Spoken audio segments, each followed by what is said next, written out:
Last question na lang, boss. Ano masasabi mo kay Mr. Mayle? Eto na naman tayo, Mr. Mayle. Okay. Okay, actually si Ken dyan, sikat talaga yan. Actually, naging dancer siya sa Asia, tapos talagang mapanginis talaga yan.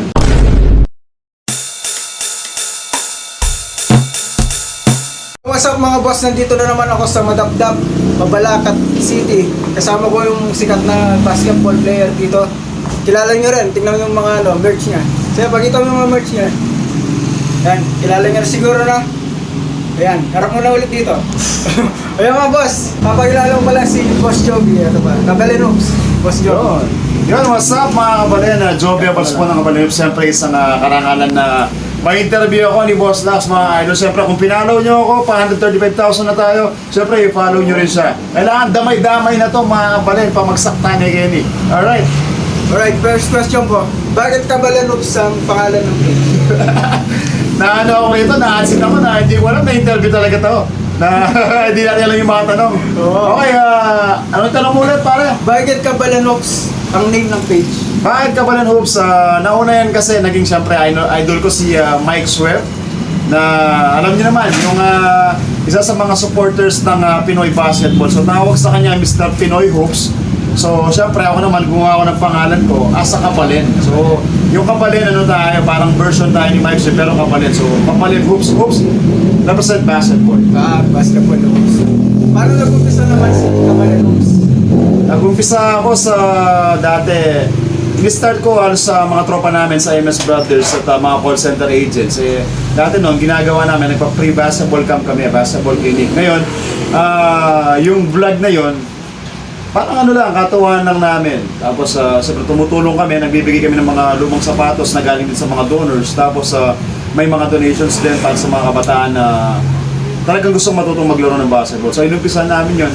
Kaso nung pandemic, nag-focus muna ako sa pamilya ko. Tapos, nawala rin ako sa trabaho. So, yun. Doon ako nag-start talaga. Sa tropahan lang. Tropahan lang. Ano naman yung work ni Kabalen Hoops nung bago siya maging content creator? Bago ako maging content creator sa akong call center agent, yan. Siyempre naglalaro din ako basketball doon. At yun yung trabahong puyat. Alas 12 oras, nagising ka para makausap yung mga kano. Yan, mga kabalen. Yun. Call center mayroon. Call center idol, yan. Bakit bagsak mo na yung trademark niya? Oo. Yan yung bagsak may pa. So, para kasi ano yan, start ng parang, ano ba, nagkita tayo. Ayoko kasing maano ng mga tao na pag nakita ka, parang highest celebrity ka or gano'n. Gusto ko yung pag nakita nila, oy, idol, tropa, ibagsak mo muna, ibagsak mo pa. Para saan gano'n, yung parang fist bump na, oo, gano'n lang siya. Ano naman yung mensahe mo sa mga nag-uumpisa mag-vlog, tapos gusto na agad sumikat? Sa mga nag-uumpisang mag-vlog, actually sa amin din, hindi pa talaga pinaka-achievement o successful to kasi ilan pa lang yung followers Siguro pag na-hit na natin yung 1 million followers, masaya na yun talaga. Yun yung pinaka-achievement ng vlogger. At una, kung talagang gusto nyo mapunta sa ganitong industriya sa vlogging, dapat buo yung loob nyo. Tapos pagtuunan nyo ng pansin, bigyan nyo ng oras kasi pag vlogging hindi siya ganun kadali. At syempre, huwag kayong tamaring mag-upload, yun yung pinaka number 1. At gumawa ng mga content.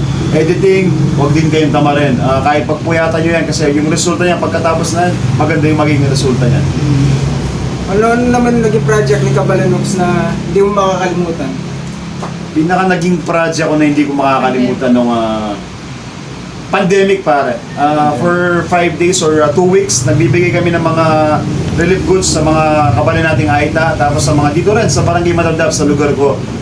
Yun na yung malaking project ko kasi ang dami kong natulungan, ang dami naming natulungan sa tulong din ng mga kaibigan ko. So yun na siguro yung pinakamalupit na project ni Kabalen Hoops. Ito naman, labas na sa ano mo to? Ito na. Ito na yung pinapapanood ko ay Boss Lax yung mga Ito na yung labas na sa mga. pag-intergalactic na question Sino naman sa Pampanga or Tarlac vloggers ang sa tingin mo hindi naliligo? Hindi naliligo? Oo. Yung tanong yan. Mamagalit sila sa akin. Hindi magkalit yan. Sige, siguro kung Tarlac o Kapampangan vloggers na hindi naliligo. Si Mr. Saligoso na lang. Mr. Saligoso, si Jao.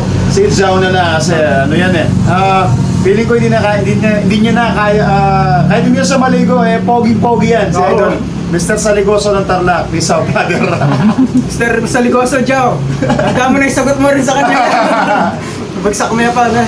O, message mo na lang kayo, no? Kay Mr. Edmond Montemayor. Yan, Ay, oo. So, yun. Yun. Parang example na rin ng mga vloggers. No? Si Edmond Montemayor, matagal nang naging vlogger yan. Kaso nga hindi nag-boom, hindi nag-click nung nag-umpilo siya. Pero marami na siyang viewers at followers nun.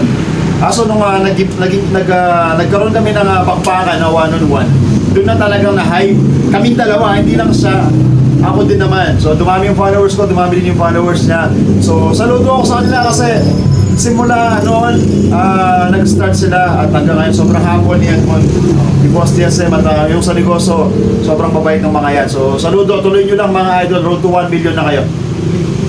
Last question na lang, boss. Ano masasabi mo kay Mr. Maynit? Eto na naman tayo, Mr. Maynit. Okay. Okay, actually si Ken dyan, sikat talaga yan. Actually, naging dancer siya sa Asia, tapos talagang mapang-inis talaga yan. Pero talagang dun sa game namin, napikon talaga ako sa kanya kasi habang naglalaro nag-trash talk talaga. Tapos sobrang yabang at angas ni Mr. Mainit. Pero siyempre dahil kapampangan yan, pinagbigyan natin at mapait naman sa personal si Idol Mr. Mainit. Pero talagang nakaka-bad trip at nakakasa rin taong yan. Trash talk na malupit yan. Pero natalo mo siya, no? Natalo ko siya, tinalo niya ako. Actually kung yung rules ng basketball talaga nalamanan, mananalo. Kaso yung siya kasi naglalaro tapos nagkakwento, namimikon. Pero all good yun, tactics na yun. Saludo kay Mr. Mainit. Ayun lang yung question ko kayo, no? Mr.